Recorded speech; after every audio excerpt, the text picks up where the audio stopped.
I am Pavithran circle inspector crime branch. പ്രതി hand over കൊണ്ടുവന്നിട്ടുണ്ട് sir. ഒരു കാര്യത്തിൽ വലിയ സങ്കടമുണ്ട് സാർ.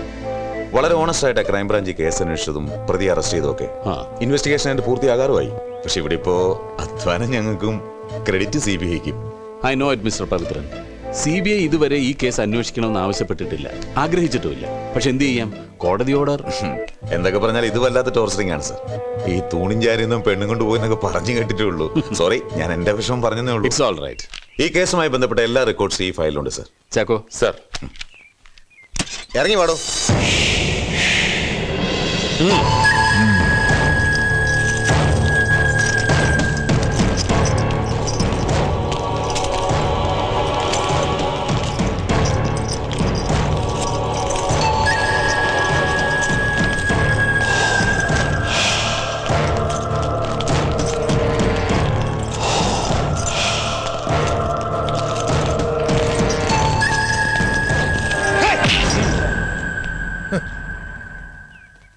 സാർ, ഈ ഏമാന്റെ വക കുറെ കുത്ത് കഴിഞ്ഞവിടെ. ഇനിയുള്ള കലാപരിപാടി ഇയാളുടെ വകയാണോ? ആയിക്കോട്ടെ, വാ.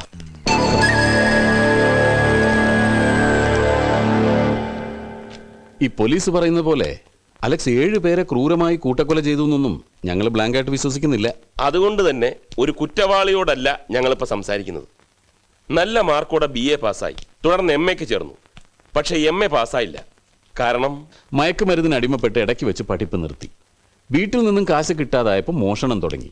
ചെറിയ പോക്കറ്റടി തുടങ്ങിയതാ. അത് പിന്നെ വലിയ കൊള്ളയിലും കൊലയിലും വരെ ചെന്നെത്തി എന്നൊക്കെയാണ് പോലീസ് എഴുതി പിടിപ്പിച്ചിരിക്കുന്നത്. ഇതിലൊക്കെ വല്ല വാസ്തവം ഉണ്ടോ അലക്സേ? അങ്ങനല്ല എന്ന് പറഞ്ഞ താൻ വിശ്വസിക്കോ? വേറൊരുത്തിനും കഴിവേറ്റം കിട്ടാതായിപ്പോ എല്ലാം കൂടി എന്റെ തലയെ കയറ്റിയതാ. ഞങ്ങളത് ഇറക്കാൻ ശ്രമിക്കാം. പക്ഷെ ഇതാണ് സാറിനെങ്കിൽ നിന്നെ ഞാൻ... വേണ്ട ചാക്കോ.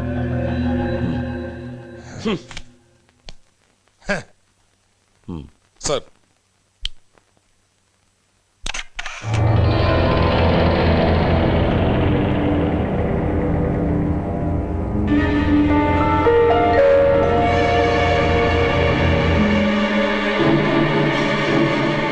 ഇരണിയിൽ ഗ്രാമത്തിൽ പ്ലാമൂട്ടിൽ വീട്.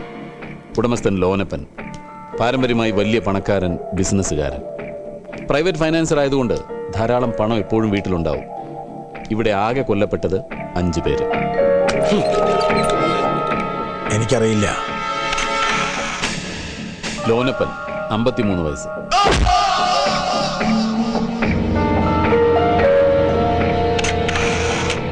അറിയില്ല.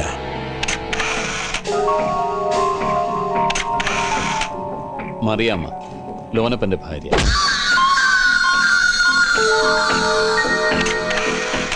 എനിക്കറിയില്ല. മോൻകുട്ടൻ, വയസ്സ് 26, ലോനപ്പന്റെ മകൻ.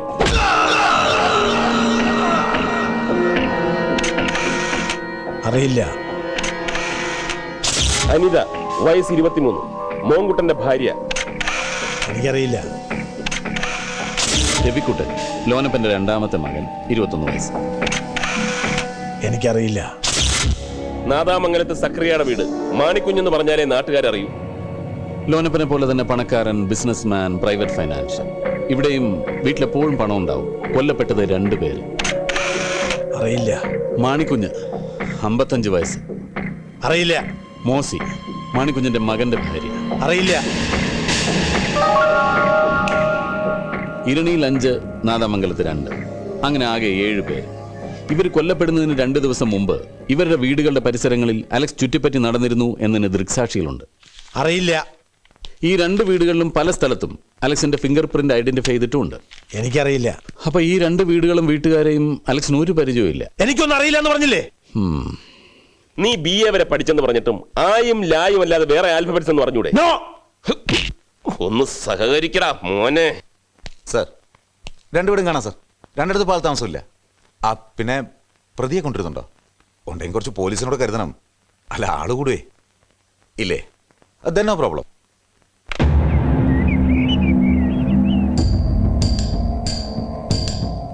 സാർ, ഇവിടെയാണ് ലോനപ്പന്റെ ബോഡി കിടന്നത്.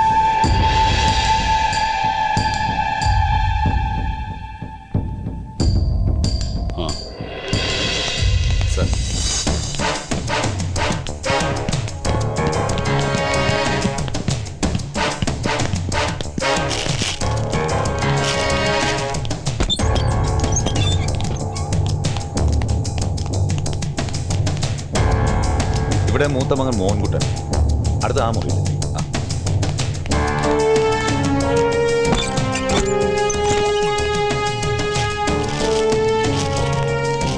ഇതിൽ ഓനപ്പൻ്റെ ഭാര്യ അറിയാം സാർ. അടുത്ത അവിടെ.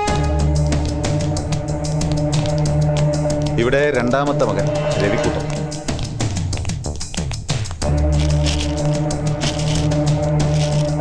Sir, fifth one.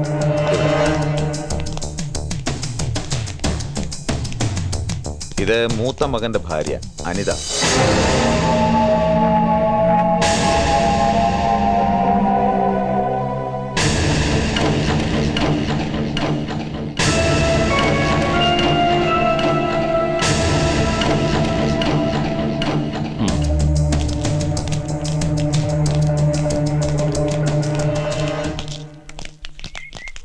സാറേ വളരെ ബുദ്ധിമുട്ടിയാണ് ഞങ്ങൾ ഈ കേസ് CBI കൊണ്ട് അന്വേഷിപ്പിക്കാൻ വേണ്ടി കോടതിയിൽ നിന്ന് ഓർഡർ വാങ്ങിയത്. ഞങ്ങളെ നിരാശപ്പെടുത്തരുത്. ഇവരാണോ ഈ പൗരമുന്നണിക്കാർ? അതെ, പക്ഷെ നേതാക്കന്മാർ നാദാമംഗലത്താ. അവിടെ മുന്നണി രൂപം കൊണ്ടത്. CBIക്ക് പഴയ പവർ ഉണ്ടോ സാറേ? എന്താ സംശയം? അല്ല, വേറൊന്നും കൊണ്ടല്ല, നല്ലൊരു പ്രശ്നം വന്നാൽ CBIയും വളയില്ലേന്ന് ഞങ്ങൾക്ക് ഒരു സംശയം. എന്നാരോടോ പറഞ്ഞത്? ആരാ പറഞ്ഞത്? അല്ല സാറേ, ഈ അടുത്തുണ്ടായ ഒരു കേസിൽ കേന്ദ്രമന്ത്രി ഒഴിവാക്കിയില്ല. അത് CBI അദ്ദേഹത്തിന് കീഴുള്ളതുകൊണ്ടല്ലേ? അതും ഇതും തമ്മിൽ എന്താടോ ബന്ധം? ഇങ്ങോട്ട് മാറിയില്ല. എല്ലാരെയും സംശയിക്കണം സാറേ, അതാ കാലം. ഒരു സംശയവും വേണ്ട, സത്യം പുറത്തു വന്നിരിക്കും. അല്ല, സേതുരാമേരില്ലേ സാറേ? അദ്ദേഹം ഡൽഹിയിലാ. ഇപ്പൊ ഈ കേസ് അന്വേഷിക്കുന്നത് ഞാനാണ്. സാറിന്റെ പേരന്നും ജനങ്ങൾ ഓർക്കുന്നുണ്ടായിരുന്നു. The case is interesting. ബാക്കിയുടെ പറ കേൾക്കട്ടെ. ഇരണിയിൽ നിന്നും ഞങ്ങൾ നേരെ പോയത് നാദാമംഗലത്തെ ഇരട്ട കൊലപാതകം നടന്ന വീട്ടിലേക്കായിരുന്നു. അലക്സ് തന്നെയാണ് ഈ കൂട്ടക്കൊലപാതകങ്ങൾക്ക് പിന്നിലെന്ന് സംശയിക്കാനുള്ള പ്രധാന ക്ലൂ അവിടെ നിന്നാണ് കിട്ടിയത്.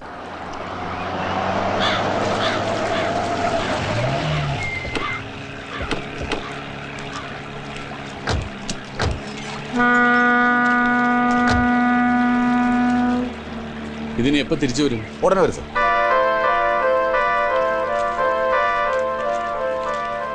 ഇരണിയിൽ നിന്ന് നാദാമംഗലത്തേക്ക് ദൂരം ഏകദേശം 30 കിലോമീറ്റർ വരും. ഇരണിയിലെ കൂട്ടക്കൊലപാതകം നടന്നത് ഉദ്ദേശം 10-ന് 10:05 ഇടയ്ക്കാണ്.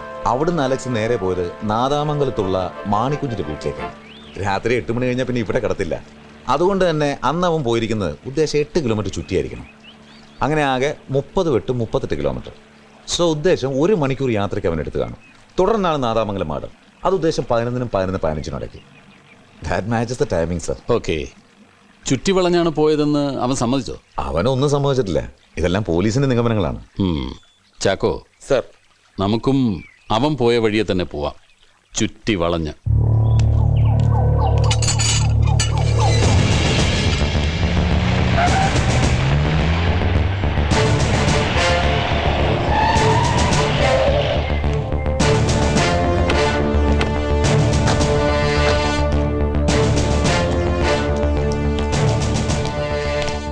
സർ, ഞാൻ ടൈലർ മണി, പൗരമുന്നണിയുടെ കൺവീനറാ.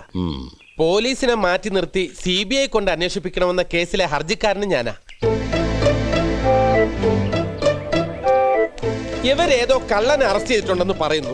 അവൻ കുറ്റവാളിയാണെന്നോ നിരപരാധിയാണെന്നോ ഞങ്ങൾ പറയുന്നില്ല. CBIയിൽ നിന്ന് നിഷ്പക്ഷമായ അന്വേഷണം ഉണ്ടാകണം. ഞങ്ങൾക്ക് നീതി കിട്ടണം സർ. കിട്ടും, അത്ര ഇപ്പൊ പറയുന്നുള്ളൂ. ഇങ്ങോട്ട് പറയുന്നത് ഇത് കണ്ടോ സർ? സാർ, ഇത് അടിയോടി 23 വർഷം മാണിക്കുഞ്ഞിന്റെ ജോലി ചെയ്താൽ ഇൻക്വസ്റ്റിന് സീൻമാസിലും പ്രധാന സാക്ഷി. സാർ, ഇതാണ് മോസിയുടെ അപ്പനും അമ്മച്ചി, മോളി സൈമൺ. നമസ്കാരം. സാർ, ഇത് റോസമ്മ. അതല്ലേ പേര്? അതെ. എന്ത് ചെയ്യുന്നു? ഞാനിവിടെ അടുത്തൊരു LP സ്കൂളിൽ ടീച്ചറാണ്. മാണിക്കുഞ്ഞിന്റെ മരുമകൾ മോസി കൊല്ലപ്പെട്ട ദിവസം രാത്രി ഇവിടെ അടുത്തൊരു പള്ളി പെരുന്നാൾ ഇവരോടൊപ്പം പോയിരുന്നു. ആണോ? അതെ. എന്നിട്ട് ഉദ്ദേശം 10 മണിയോടെ ചാച്ചൻ ഒറ്റയ്ക്കാന്നും പറഞ്ഞ് മോസി മടങ്ങി. ഡ്രാമ കഴിഞ്ഞിട്ട് ഒരുമിച്ച് പോവാന്ന് പറഞ്ഞ് ഞാൻ നിർബന്ധിച്ചതാ. പക്ഷെ അവള് കേട്ടില്ല. കേട്ടിരുന്നെങ്കിൽ അവളെങ്കിലും ഈ ദുരന്തത്തിൽ നിന്ന് രക്ഷപ്പെടുമായിരുന്നു. ഇവരുടെ മൊഴി ഞാൻ വായിച്ചതാ.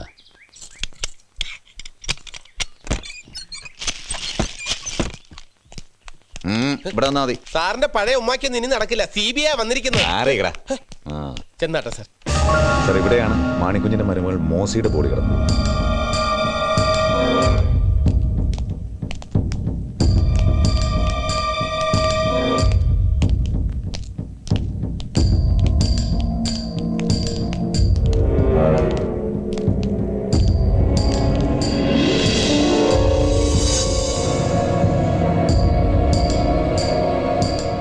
മാണിക്കുഞ്ഞിന്റെ ബോഡി കിടന്ന് ആ മുറിയിലാണ് സാർ.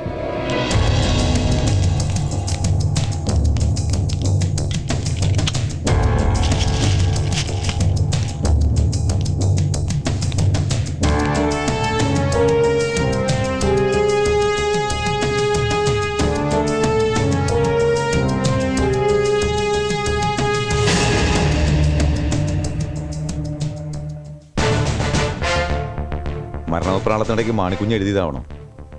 പക്ഷെ എന്താ അതുകൊണ്ട് ഉദ്ദേശിക്കുന്നത് മനസ്സിലായില്ല. ഒരു പക്ഷേ മരിക്കുന്നതിന് മുമ്പ് കർത്താവിനെ ഓർത്ത് ഈശോ എന്ന് എഴുതിയായിരിക്കും.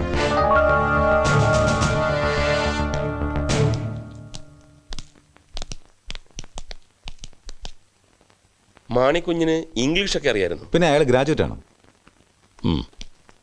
ആ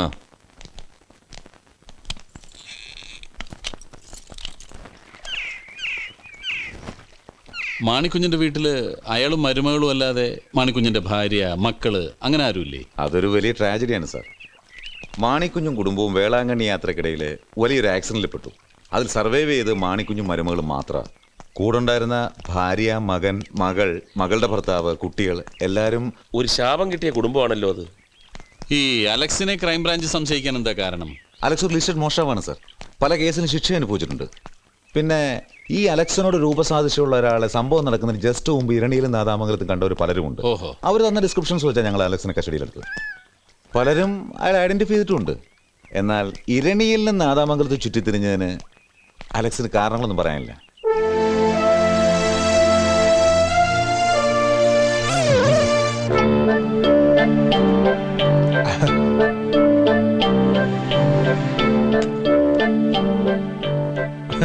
മതി സാർ, കഴിച്ചോ?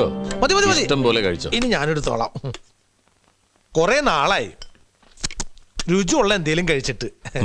സാറ് വെജിറ്റേറിയനാ? നോൺ മുമ്പ് കഴിച്ചിരുന്നു, ഇപ്പൊ ഇല്ല. Pure vegetarian? Pure vegetarian. പോലീസിൽ പ്യുവർ വെജിറ്റേറിയനോ?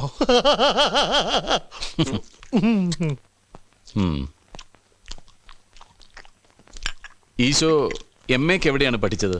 ഞാൻ മാർവാനി.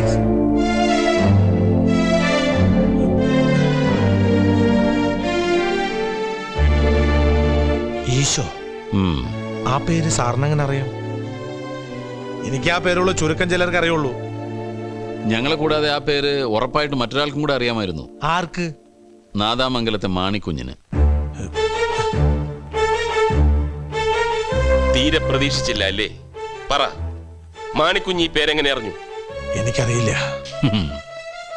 നിനക്കെല്ലാം അറിയാം. ഈ കൂട്ടക്കൊലയ്ക്ക് ഉത്തരവാദി നീയാണ്. പറ അലക്സ്, അവിടെ രണ്ടിടത്തു നിന്നും കൊള്ള ചെയ്ത സ്വർണവും പണവും എല്ലാം നീ എന്ത് ചെയ്തു? പറയടാ, പറയടാ, പറയാൻ.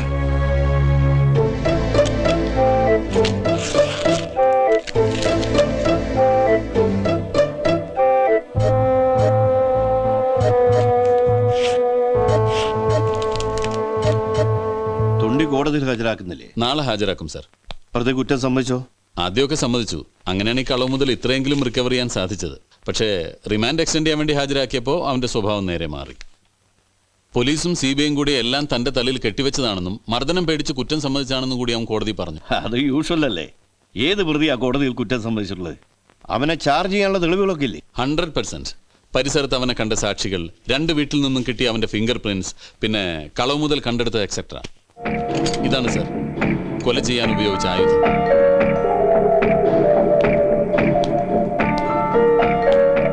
ഇത് വെച്ച് ഒറ്റ അടിയ തലയ്ക്ക് സ്കള്ള് ചെതറി പീസാവും.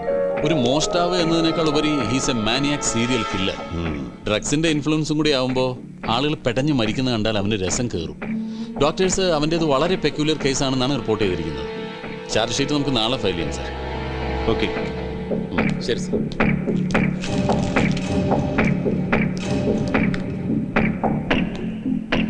Balagopal sir, 1 minute. ഈ മാണിക്കുഞ്ഞ് ചുമരിലെഴുതിയ ഈശോ അലക്സിന്റെ ഇരട്ട പേരാണെന്ന് സംശയം തോന്നാൻ കാരണം? അലക്സിന്റെ ഹിസ്റ്ററി പഠിച്ചപ്പോൾ എനിക്ക് ഒരു കാര്യം മനസ്സിലായി സർ. വലിയ വലിയ കൊള്ളകൾ നടത്തുന്നതിന് മുമ്പുള്ള അവന്റെ മോഡസ് ഓപ്പറൻഡി, കൊള്ള നടത്താൻ ഉദ്ദേശിക്കുന്ന സങ്കേതവുമായി അവൻ ഏതെങ്കിലും ഡിസ്ഗൈസിൽ പരിചയപ്പെടും. കാര്യങ്ങളൊക്കെ ഒന്ന് ചോദിച്ച് മനസ്സിലാക്കും, എന്നിട്ട് കൊള്ള നടത്തും. ഡീറ്റെയിൽസ്. Thank you sir. മാണിക്കുഞ്ഞിന്റെ കാര്യത്തിലും ഇത് തന്നെ സംഭവിച്ചിട്ടുണ്ടാവണം. അലക്സ് മാണിക്കുഞ്ഞിനെ പരിചയപ്പെടുമ്പോൾ അധികം ആർക്കും അറിയില്ലാത്ത ഈശോ എന്ന പേര് അവൻ മാണിക്കുഞ്ഞിനോട് പറഞ്ഞിട്ടുണ്ടാവും എന്ന് ഞാൻ ഊഹിച്ചു. അത് വർക്കൗട്ട് ചെയ്തിട്ടാണ് അവനെ ട്രാപ്പിലാക്കിയത്. സത്യത്തിൽ ഈ ഒരു ടേണിംഗ് പോയിന്റ് ആണ് CBIക്ക് അലക്സിന്റെ മേലുള്ള സംശയം ഉറപ്പിച്ചത്. Wonderful, just wonderful. Thank you sir. ഇത്രയും കേട്ടതിൽ നിന്നും സാറിനെ അവൻ എന്തിനാ കാണണമെന്ന് പറഞ്ഞത്? എന്തെങ്കിലും ഊഹമുണ്ടോ? Nothing, absolutely nothing. ഇപ്പൊ 2 പേർക്ക് ഈ കാര്യം അറിയൂ. ഒന്ന് അലക്സ്, മറ്റൊന്ന് ഊപ്പർവാല.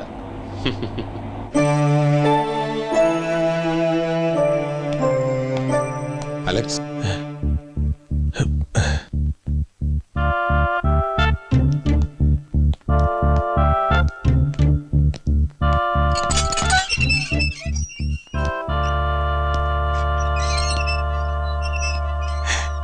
ദൈവന്റെ പ്രാർത്ഥന കേട്ടു. ഇവരൊക്കെ പറഞ്ഞത് സാറ് വരില്ല എന്നാ, പക്ഷെ എനിക്ക് വിശ്വാസം ഉണ്ടായിരുന്നു.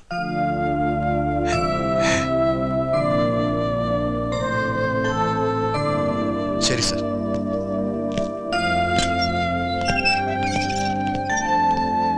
ഈ ലോകം വിട്ടുപോകാൻ ഇനി ഏതാനും ദിവസങ്ങൾ എനിക്കുള്ളൂ.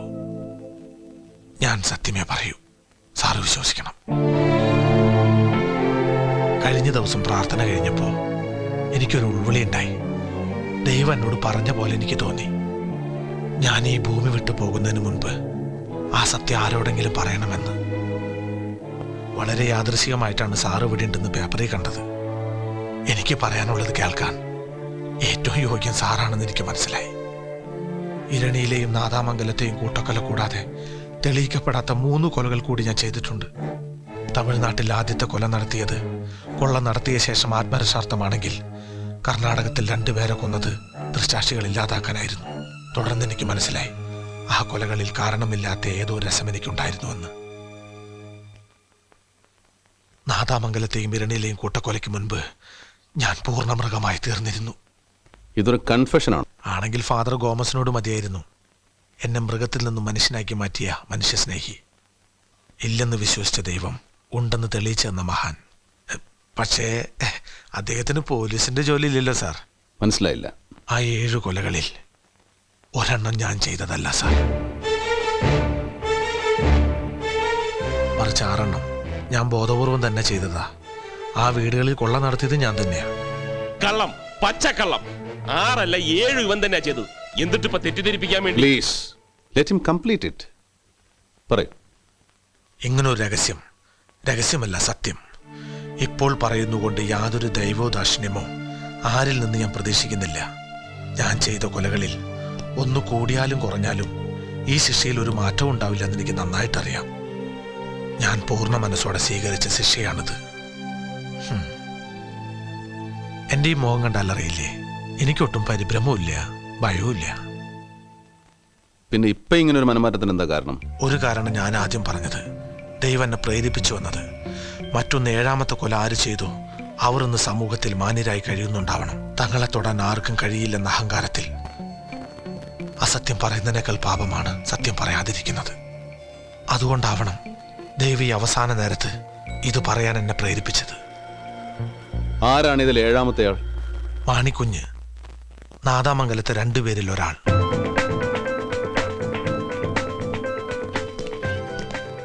എന്നാ വിധി നടപ്പാക്കേണ്ട ദിവസം?